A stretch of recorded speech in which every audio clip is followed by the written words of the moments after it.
Petit matin, 7h30 ou 6h, non, je sais plus, 7h30. Enfin, je me lève très très tôt, quoi. J'arrive plus à me caler. Au niveau sommeil, quand tu... En navigation, tu dors en solitaire en plus, peu. C'est très saccadé, quoi. Non, je dors beaucoup, mais de façon très très saccadée. Et quand tu arrives ici, que c'est le bonheur, c'est calme. À 10h le soir, il n'y a plus de dégâts. Je tombe. Mais à 5h du matin, je suis frais comme un gardeau. Tout ça pour dire que je ne sais pas l'heure qu'il est là. Depuis 5h, je suis réveillé. Donc là, ce matin, aujourd'hui, objectif du jour, regarde s'il n'y a pas un peu de jus de ça. Comme ça tire là. Aujourd'hui, il est grand temps, puisque je suis là depuis 3 jours. Premier jour, bon, je suis arrivé dans la journée. Hier, les formalités. Donc ça s'est bien passé. Bon, on en avait fait une partie à Fernando de Noronha. Donc ici...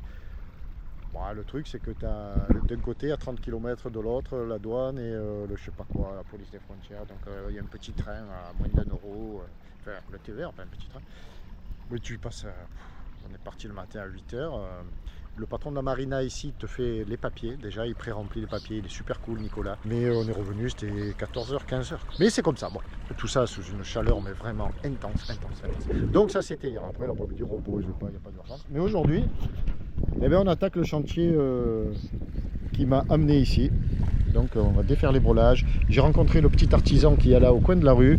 Et lui, il a pu avoir des rivets alu, parce qu'il ne faut pas d'inox. Le plus solide, c'est l'alu. Et donc on va faire tout ça. Donc ici, riveter, mettre une rondelle ici et changer ça. Le constat, je viens de donc enlever tous mes brelages. Côté bâbord, tribord, pardon, enfin, de ce côté-ci. Eh bien, un rivet ancien qui tient. Ça, c'est un rivet que j'ai installé moi. Bah, tu vois, il tient pas. Il est parti. Ces deux-là ont sauté. Donc là, ça tient par un rivet. Bon, il y a aussi ces deux écrous. Ok, mais eux, ils sont pris dans la gorge. Et de l'autre côté, eh bien, ça, c'est des rivets que j'ai changés. Et les anciens ont sauté. Donc, eux, ils ont tenu. Non, celui-là, il tient rien du tout. Regardez le petit tournevis. Je suis sûr que celui-là, il tient rien du tout. Donc, il va sauter comment. Voilà, regarde. Rien qu'avec le tournevis. Puis c'est temps, c'est des rivets bidons, hein, regarde. Il tient rien du tout. Allez, t'as vu? Et lui, ça doit être pareil, quoi. Regarde ça. Bon, je vais le laisser parce que ça sert à rien que j'enlève tout. Donc, on peut dire que ma bombe tenait par un rivet.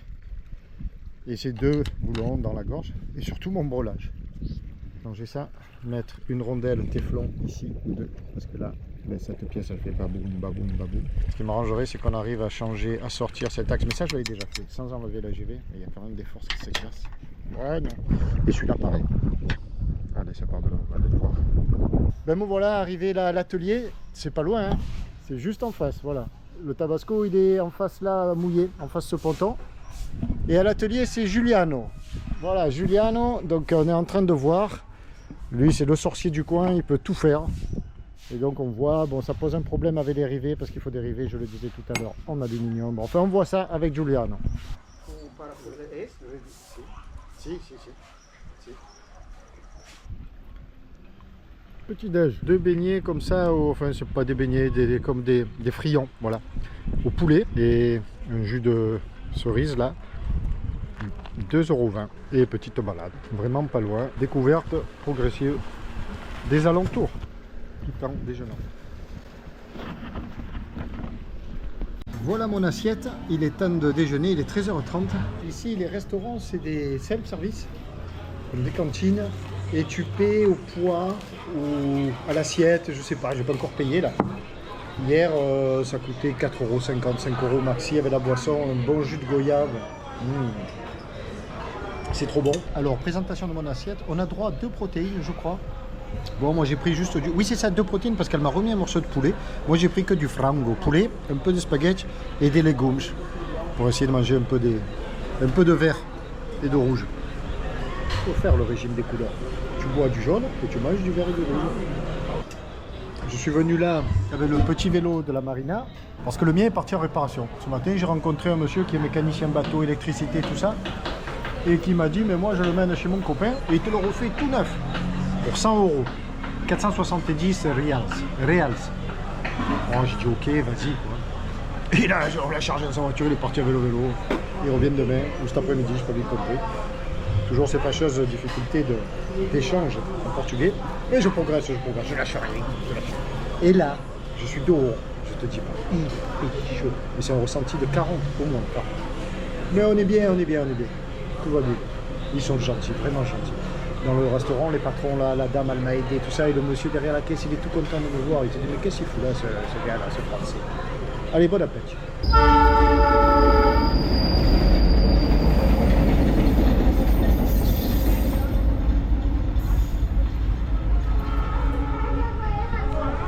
Bon appétit. Et puis lui, il klaxonne tout le temps. Parce que la voie, elle traverse les... L'autre jour, on a traversé le salon. Le gars, il regardait la télé, la dame, elle était sous la douche. On a traversé la maison avec le train comme ça. C'est pas croyable. Ah, je plaisante. Mais le train, il passe à travers des petites ruelles et tout ça. Et les gens, ben, souvent, il va se faire écraser. Alors le pilote, il klaxonne. Pittoresque le Brésil. Le petit vélo m'a amené, on n'est pas très loin, on est à 3-4 km de l'autre côté d'une 4 voies. La Marina Jacaré, c'est tout au bout là-bas. Donc j'ai coupé pour près droit. Ici c'est rigolo, c'est une zone résidentielle d'immeubles. Moderne, neuf, propre, pas très beau. Et là c'est la plage, c'est l'océan. Alors on va aller faire un tour par là. Voilà, et on arrive là, alors il y a de la verdure. Après on va aller un peu longer la route là.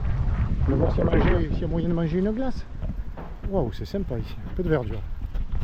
On va vers la plage. Il y a une barrière là, un reef, qui protège une grande plage. Waouh, et là la grande ville de João Pessoa. Voilà, c'est là. Voilà la plage. Et ça, je suis pas en train de te le vendre comme une super plage, hein. J'en connais pas beaucoup au Brésil. Je regarde les poissons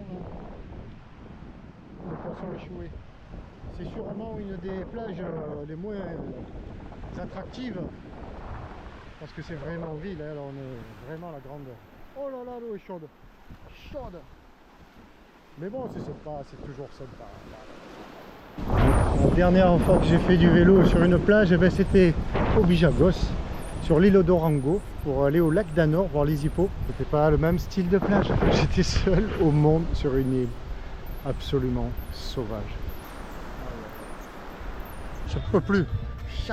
J'ai fait 90 km en vélo. En vélo, avec cet engin. J'étais à João Pessoa de l'autre côté. Enfin, on n'a pas tout vu, mais j'en ai fait. Heureusement, il fait un peu gris aujourd'hui. Il fait mouillé. Il fait pas soleil. Il fait 47 degrés. Alors là, j'arrive. Tabasco est par là-bas, pas très loin. Mais ici, on est dans un lieu, mais c'est extraordinaire. C'est un endroit où viennent les touristes brésiliens, les gens, pour voir le coucher de soleil. Et c'est aménagé, c'est comme un Luna Park. Mais c'est incroyable, quoi. Il y a vraiment... Alors il y a le parking, il faut payer le parking, tout ça, pour les gens qui viennent en voiture, quoi. Des bars, des restos, Je vais faire un tour, mais c'est vraiment... Et là, voilà. Et après, le clou de la soirée, c'est la promenade en barque, là. Enfin, en barque, sur ces espèces de katas, on les voit. Et ils tournent autour de Tabasco pour regarder le coucher de soleil. C'est là que ça se passe, quoi. Aujourd'hui, je suis venu passer l'après-midi à la plage. Et là, il n'est que 17h15, mais la nuit tombe à 18h ici. Et alors les Brésiliens, après le boulot, viennent à la plage et ils viennent assister au lever de lune. Et ce soir, c'est pleine lune, c'est magnifique. En famille, on les voit là, ils sont assis comme ça, ils viennent prendre des photos. Et regarde, là, il y a des gens qui arrivent à la plage pour la fin de l'après-midi. Et moi, je vais reprendre mon petit vélo. Je vais reprendre le Tabasco à roulettes et rentrer au bateau avant la nuit parce que j'ai pas de feu sur le vélo. Bon. Là, sur la plage, il y a une aire de sport. Sport nature, comme ça, là. Gratis.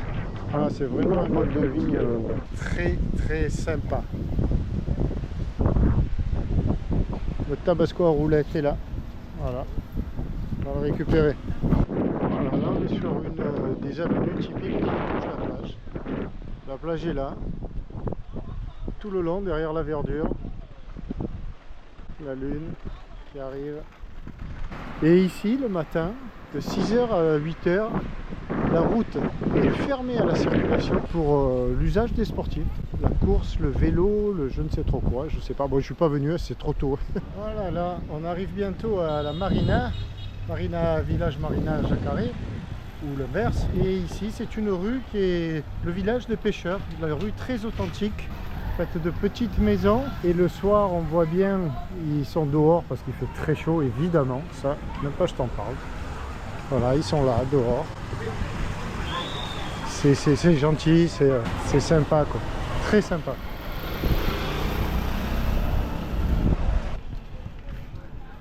Alors certains disent que c'est dangereux, que les taxis, enfin les Uber ne veulent pas déposer ici, déposent un petit peu à quelques centaines de mètres d'ici. Bon, franchement, moi je ressens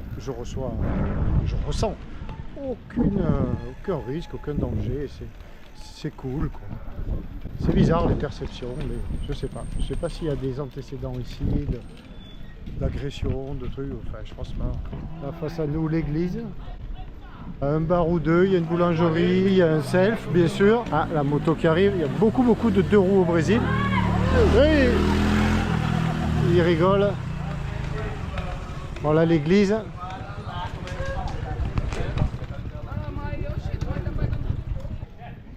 Et on arrive à l'association des pêcheurs, au bout de la rue.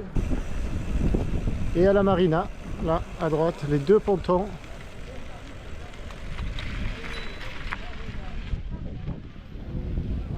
Voilà. Ici un ponton plus loin. Entre les deux, le Tabasco, là, avec sa toute petite lumière rouge. La terrasse du village Marinage à Carré. Et là, l'accès te fait la visite de nuit.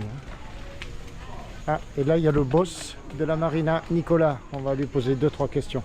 Bonne nuit. Et on tombe sur le boss de la marina. Là, vous êtes tombé au bon moment. Ça pouvait pas... Et voilà. Pourquoi donc, Nicolas? Parce qu'on était à l'apéro, là, tranquille. Je te dérange? Non, c'est en live. Oui. Bah voilà, il faut être sincère. Absolument. Bah oui, tu me déranges alors. Bon, on va faire vite, ça tombe bien. Allez, apéro. Alors ici, on est chez toi. On est chez vous. On est chez nous. Voilà. Chez nous tous. Voilà. Okay. On a un espace en fait pour que voilà, les gens qui arrivent ici se sentent bien. C'est le cas. Je peux te dire que c'est le cas. Bah voilà, c'est que très, vous sentiez, que vous arriviez voilà, du Cap-Vert, du Brésil, et donc du cet Sud. espace, il se compose en le restaurant. bar, voilà, qui est administré par Douglas. Voilà. Ce beau cuisinier. Douglas, say hello. Également. Hello. Hola. Ça c'est Douglas, le cuisinier, restaurateur et musicien de grand talent. Musicos. Buen musicos. Donc on a ça. Au fond, on a l'espace accueil marina. Voilà, le bureau, l'endroit un peu administratif, on va dire, où peu de gens viennent. Voilà. Bien quand on arrive, tout le monde peut arriver. Donc on facilite aussi les arrivées des personnes et des bateaux en faisant quelques papiers nécessaires. Je confirme, et ça c'est très précieux. Quand derrière, vous avez un espace à la fois on peut mettre les bateaux au sec et aussi de travail. Si vous avez besoin de bricoler, on a des établis, des machines. Vous pouvez couper du bois, faire un peu de strat, etc. Super. Il y a une laundrette, une lingerie. On a une laverie, une petite boutique d'échange des sortes de puces nautiques, on va dire. Ah, génial. Des toilettes, douches ouvertes 24 h sur 24. Et je dis pas ça parce qu'il est là pour lui faire plaisir, c'est tout très propre. C'est la dame, si je ne me trompe, qui s'occupe de la laverie. Bella. C'est Bella. C'est Bella qui s'occupe de la laverie et de faire le ménage, voilà. En gros. Et elle bosse toute la journée. La laverie, c'est vraiment pas cher, je te dirais le tarif, j'ai oublié, mais c'est vraiment pas cher. Et c'est plié, ça sent bon, c'est mis dans le sac voilà. Avec une gentillesse exquise, comme à la brésilienne. À la brésilienne. Voilà. Eh ben Nico, merci. Et donc voilà, après on a... J'ai montré. Pour vous accueillir, on a aussi des vélos qu'on peut vous prêter. Ah ouais, c'est vrai. Et puis il y a un barbecue aussi. Il y a le barbecue. Il y a 2 pontons. Combien de places d'accueil en tout pour les passagers? On va dire en bateau de 10-12 mètres, on a 40 places au ponton et une quinzaine de places derrière. Après, si c'est des bateaux un peu plus grands, on a moins de place forcément à l'eau. Et sur Corps-Mort? Sur Corps-Mort, on a 5 corps morts. Après, et puis forcément, il y a l'espace de mouillage qui est presque infini. On a trois modalités, on va dire, pour recevoir les gens, pour que vous puissiez profiter de l'espace. Ouais. Voilà, que vous soyez au mouillage, au corps mort ou au ponton, mais bon, ça on verra ça plus tard. Oui, on ne va pas rentrer dans les détails. Voilà. Tout est sur internet, les tarifs, si tu veux t'intéresser de plus près. Moi, ce que je veux promouvoir ce soir, c'est présenter l'espace et promouvoir l'état d'esprit, l'accueil C'est gentil. Et c'est très très sympa. On se retrouve bien ici. Merci Nico. C'est vrai? Je te laisse tranquille. Allez. Merci. Bisous. Allez, Pierrot. on se Merci. fait le hug brésilien. Allez. Allez, à Merci. bientôt. Allez. À bientôt. Salut Nico. Ciao. Voilà donc une présentation au débeauté comme ça avec le boss de la marina en fin de journée. C'est vrai qu'on se sent bien ici. Tu vois, regarde, il y a des espaces salons ici, là. Derrière, il y a même un espace bibliothèque. Là, les salons, on va se boire la petite caipi. Nous, on a rendez-vous là à 18 h pour la caipi. Et ici, regarde, une bibliothèque, un espace de travail, une multiprise pour recharger. C'est précieux un endroit comme ça. Et bien sûr, et tu l'as vu, il est là, des drapeaux, des pavillons, pardon, de pays, de clubs, de tout ce qu'on voudra. Et il est là, bien sûr. Allez, on va aller à la douche maintenant. Bon, je ne vais pas te filmer les douches parce que quand même, mais c'est très propre, c'est très clean. Comme à la maison, c'est parti. On y est.